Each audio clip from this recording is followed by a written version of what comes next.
Hello friends, जय जगन्नाथ। मु गुनगुन आपण मानकु स्वागत करुच्ची घर का खाना विथ गुनगुन को। आज मु आपण पनीर रो बहुत ही टेस्टी आइटम जोटा कि पनीर बटर मसाला रेसिपी नहीं के आछि, जाको बनेबा बहुत ही सहज और खाइबा पई बहुत ही टेस्टी। तेबे आ पई कोन दरकार चलंतु देखिबा।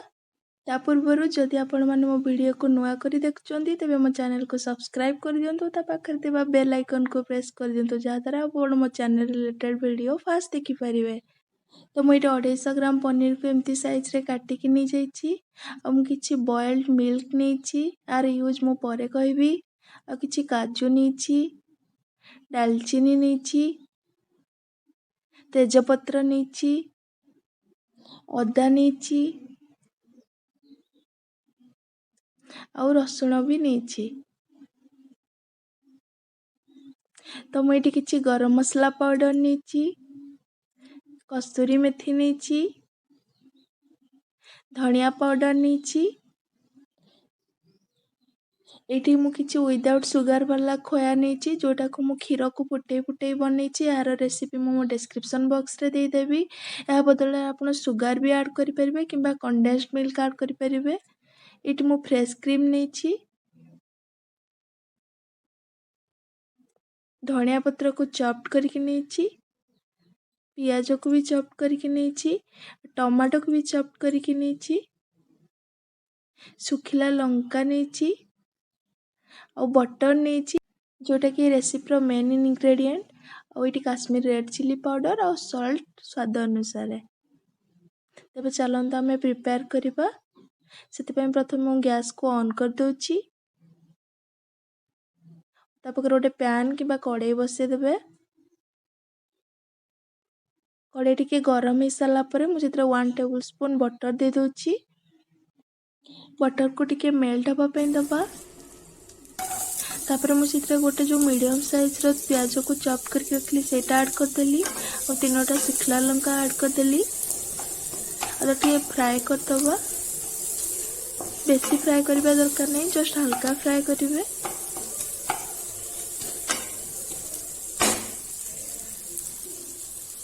तापर मु सेतरे 1 टीस्पून सॉल्ट ऐड कर दोची, जहाद्वारा प्याजटा मो टिके सॉफ्ट हो।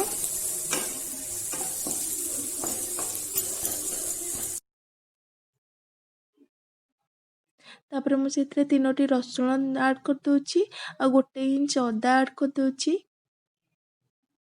ताको भी आमे टिके फ्राई कर दबा।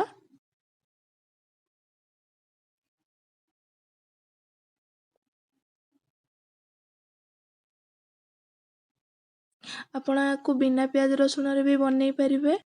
आपण एटी प्याज रसुण को भी स्किप करिकी अलगा सब जिंस नै कि बनै परिबे। तो मु एटी 2टा टमाटो को चॉप्ड करके रखतिली सेटा ऐड कर देली।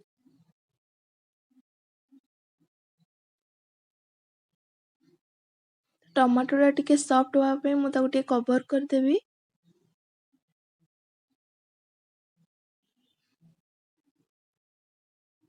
देखंतो टमाटो हमर सॉफ्ट हे गलानी। एबे हमें जो काजू रखिथिले सेठरू 10टी रु 12टी ऐड कर दबा। या पनीर बटर मसला रो टेस्ट को बेसी बढ़ाई थाए। तो सबू को हमें भल भाबरे फ्राई कर दबा।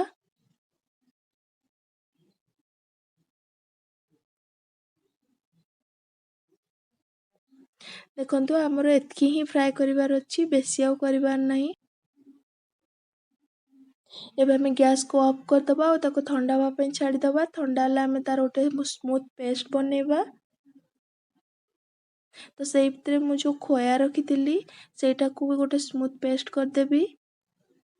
तो सेति पे गोटे ब्लेंडिंग जार रे मु खोया सहित अल्प किछि बॉइल्ड मिल नै कि तार गोटे स्मूथ पेस्ट बनेबी। मु एथि पे इतरे खोया यूज करछि जेहेतु मु चीनी ऐड करिया को चाहू नथिली। तो आपण चाहिले चीनी भी ऐड करि परिबे, नहले कंडेंस्ड मिल्क ऐड करि परिबे।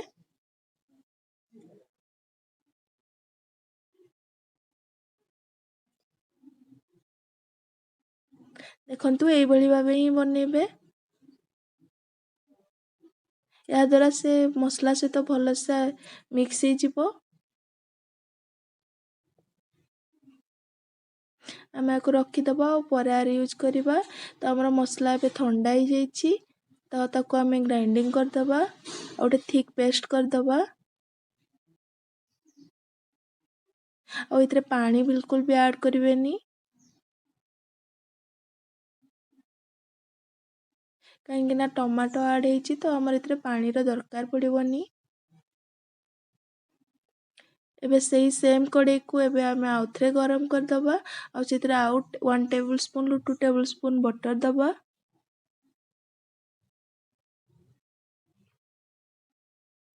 ବଟର ମେଲ୍ଟ ହେଇସାରିଲା ପରେ ଆମେ ଯେଉଁ ମସଲା ପେଷ୍ଟ ବନେଇଥିଲେ ସେଇଟାକୁ ଆଡ଼୍ କରିଦେବା ଆଉ ତାକୁ ଭଲସେ ଚଲେଇବା।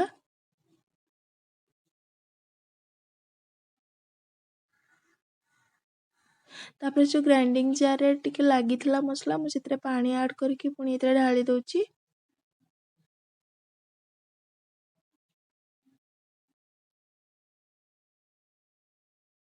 ଦେଖନ୍ତୁ ଏମିତି ତାକୁ ଆପଣ ଚଲାଉଥିବେ, ନହେଲେ ତଳେ ଲାଗିଯିବାର ଚାନ୍ସ ଥାଏ। ତାପରେ ମୁଁ ସେଥିରେ ଗୋଟେ ତେଜପତ୍ର ଆଉ ଗୋଟେ ଡାଲଚିନି ଆଡ଼୍ କରିଦେଉଛି। ଆପଣ ଚାହିଁଲେ ବଟର ମେଲ୍ଟ ହେଲା ପରେ ଏଟା ଆଡ଼୍ କରିକି ତାପରେ ମସଲା ଆଡ଼୍ କରିପାରିବେ।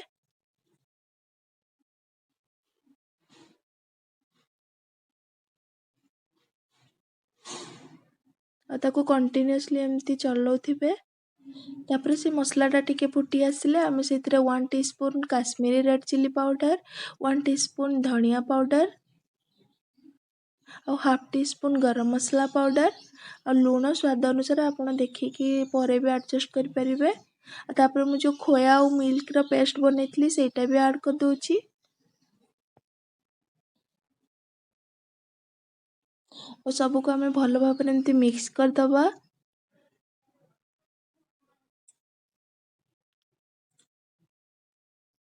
ଆଉ ଗ୍ୟାସ୍କୁ ଆପଣ ମିଡ଼ିୟମ୍ ଫ୍ଲେମ୍ରେ ହିଁ ରଖିବେ। ଆଉ ମିଡ଼ିୟମ୍ ଫ୍ଲେମ୍ରେ ରଖିକି ତାକୁ ଆମେ କଭର୍ କରିଦେବା ଆଉ ତାକୁ 2 ମିନିଟ୍ ପର୍ଯ୍ୟନ୍ତ ହେବା ପାଇଁ ଦେବା।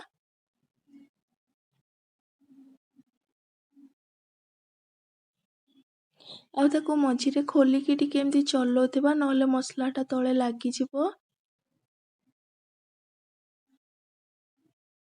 ବାସ୍ ଆମକୁ ମଝିରେ ଟିକେ ଟିକେ ଚଲାଇବାର ଅଛି।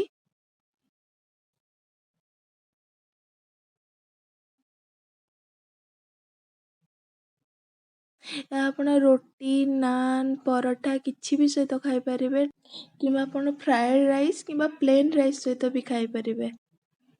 ଦେଖନ୍ତୁ ମୁଁ ଲିଡ୍ ଖୋଲି ଦେଇକି ସେଥିରେ 1/4 ଗ୍ଲାସ୍ ଆଉ ଟିକେ ୱାଟର୍ ଆଡ଼୍ କରିଦେଇଛି। ତ ୱାଟର୍ ଆପଣ ସବୁବେଳେ ୱାର୍ମ ହିଁ ଆଡ଼୍ କରିବେ, ଥଣ୍ଡା ବିଲକୁଲ ଆଡ଼୍ କରିବେନି। ତ ମୋ ପାଣି ଆଡ଼୍ କରିବା କ୍ଲିପ୍ଟା ଏଠି ସ୍କିପ୍ ହେଇଯାଇଛି। ତ ତାପରେ ପାଣି ଆଡ଼୍ କରିକି ଆପଣ ଏମିତି କଣ୍ଟିନ୍ୟୁଅସଲି ଟିକେ ଷ୍ଟିର୍ କରିବେ। ତାପରେ ସେଇଟା ବଏଲ୍ ହେଇ ଆସିଲେ ସେଥିରେ ଆମେ ଯେଉଁ ପନିରକୁ କାଟିକି ରଖିଥିଲେ ସେଇଟା ଆଡ଼୍ କରିଦେବା ଆଉ ଯେଉଁ ଧନିଆ ପତ୍ର ଚପ୍ କରିକି ରଖିଥିଲେ ତାକୁ ବି ଆଡ଼୍ କରିଦେବା ଆଉ ସବୁକୁ ଭଲ ଭାବରେ ଏମିତି ମିକ୍ସ କରିଦେବା।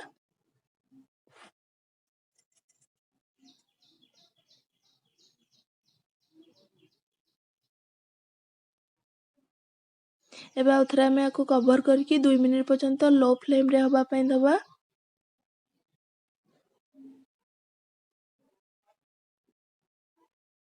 ଆଉ ତାକୁ ମଝିରେ ମଝିରେ ମୁଁ ଯେମିତି କହିଥିଲି ଖୋଲିକି ଟିକେ ଚଲାଉଥିବେ, ନହେଲେ ଲାଗିଯିବ।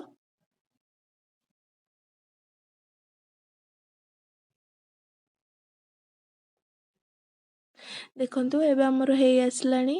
ଆମେ 2 ମିନିଟ୍ ପରେ ଏବେ ଲିଡ୍ଟାକୁ ଓପନ୍ କରିକି ମୁଁ କିଛି କସ୍ତୁରୀ ମେଥି ନେଇଛି ଆଉ ତାକୁ ଏମିତି କ୍ରସ୍ଡ କରିକି ତା ଉପରେ ଦେଇଦେଇଛି। ଏହାଦ୍ୱାରା ସ୍ମେଲ୍ ବହୁତ ଭଲ ଆସେ।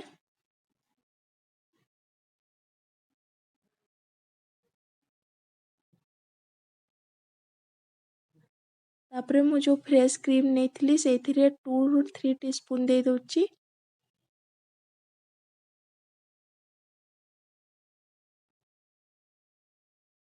ଆପଣ କୌଣସି ବି ଫ୍ରେଶ୍ କ୍ରିମ୍ ନେଇପାରିବେ। ତାପରେ ଆମେ 30ରୁ 40 ସେକେଣ୍ଡ ପରେ ଗ୍ୟାସ୍କୁ ଅଫ୍ କରିଦେବା। ତାକୁ ଆମେ ସର୍ଭିଂ ବାଉଲ୍କୁ ବାହାର କରିଦେବା ଆଉ ସେଥିରେ ଆମେ ଫ୍ରେଶ୍ କ୍ରିମ୍, ଚପ୍ଡ କୋରିଏଣ୍ଡର ଲିଭ୍ସ ଆଉ ବଟର୍ ସହିତ ଗାର୍ନିଶ୍ କରିଦେବା। ଏବେ ଆମ ପନିର ବଟର ମସଲା ଖାଇବା ପାଇଁ ରେଡ଼ି ହେଇଯାଇଛି। ଆପଣ ଏହାକୁ ନିଶ୍ଚୟ ଘରେ ବନାନ୍ତୁ ଓ କେମିତି ଲାଗିଲା ମୋ କମେଣ୍ଟ ସେକ୍ସନରେ କମେଣ୍ଟ କରନ୍ତୁ। ଆଉ ମୋ ଭିଡ଼ିଓକୁ ଲାଇକ୍ ସେୟାର ଆଉ ସବସ୍କ୍ରାଇବ୍ କରିବାକୁ ବିଲକୁଲ ବି ଭୁଲନ୍ତୁନି। Thanks for watching.